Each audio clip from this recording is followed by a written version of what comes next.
Throughout the year, we've been using the function U equals mgy to represent the potential energy due to gravity for an object.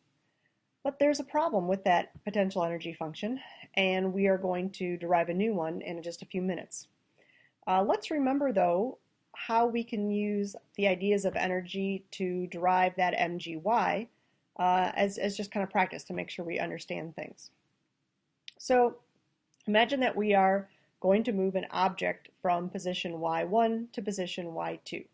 So it moves through a small distance dy, and at that time, the gravitational force, mg, is pushing down on it. Again, we're looking at a situation where we're close to the surface of the Earth, and so little g is a constant, and so this way of thinking works in this situation. Hopefully you recall from our discussions of work and potential energy that the change in potential energy is equal to the opposite of the work done by that conservative force, and that the work done by a conservative force is equal to the integral of F dr. So let's go ahead and take a look at this or use this in this situation then. The F dot dr, because of that dot, that's a dot product, we have to take into account the direction of the force and the displacement. So in this case, the displacement is up and the force is down. There's a 180-degree difference between those. Cosine of 180 is -1. And so that's why we have this plugged in here. So this is the force. This is changing from the general dr to specifically dy. And then this negative sign is because of the difference, the opposite direction of those arrows. This negative sign is because this integral is work, but the change in potential energy is the opposite of that work. Right, so we got these two negative signs. Obviously, they can cancel each other out and simplify this a little bit. So we get rid of those negative signs, and we also integrate. So that would be mg times y would be our result of the integration, and then we would plug in the bounds of that integration, the y2 and the y1. And so this is the formula that we have used in the past. A lot of times we consider the potential energy to be 0 at ground level when y is 0. And that then we come up with this function of u sub g equaling just mgy. So we're going to do pretty much the same sort of thing, except that we are going to do this using the gravitational force, the universal gravitational force, the g m1 m2 over r squared. The reason why is because that value of little g from this previous formula doesn't remain constant when we get further away from the Earth or another planet. And so we need to rederive an equation that is more general and will work in this situation. All right, so we're going to start with a similar situation, but this time instead of moving from position y1 to y2, we're going to use r. That's just the variable of choice when we're working with these sorts of planetary ideas. So our object moves from r1 to r2, right? So that's our positive displacement. And again, we're working against the force of gravity, and so we're going to pick up that negative sign because of that opposite direction, the same way we did before. All right, so here's the negative sign because F and dr are in opposite directions.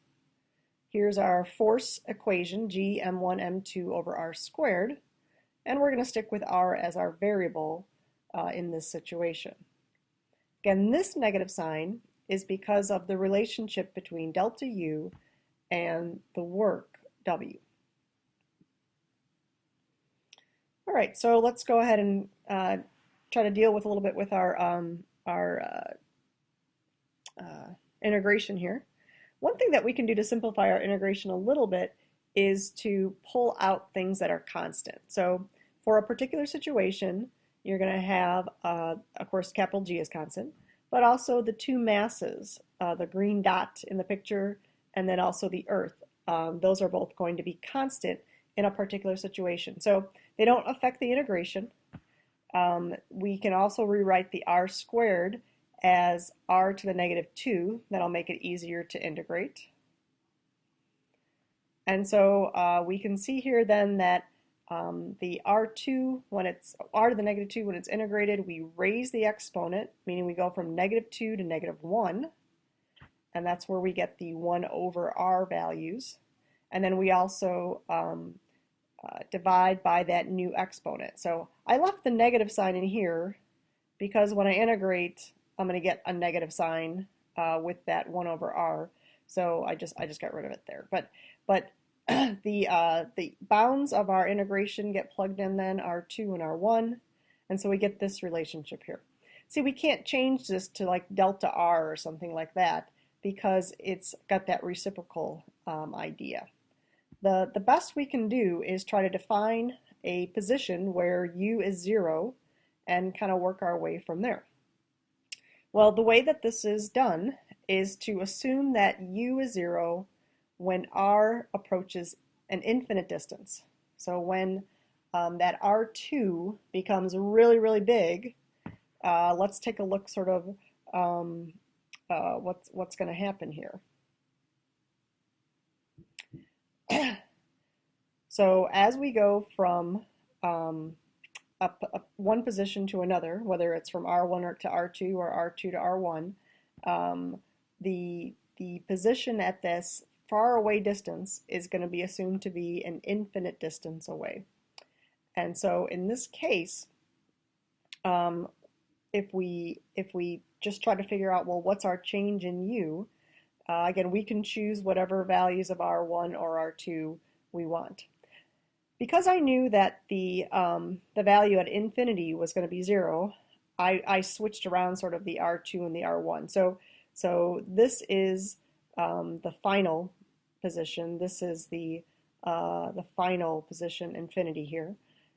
So that it just makes my math a little bit easier here. But the key thing to notice is that after we take that limit, 1 over infinity approaches 0, this is where we get our formula for the potential energy. Now notice some strange things about this.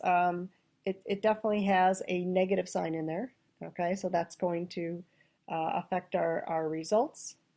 And it also is proportional to, inversely proportional to r. So the further away you get, the smaller the value is, but it's a negative value, so that's approaching 0.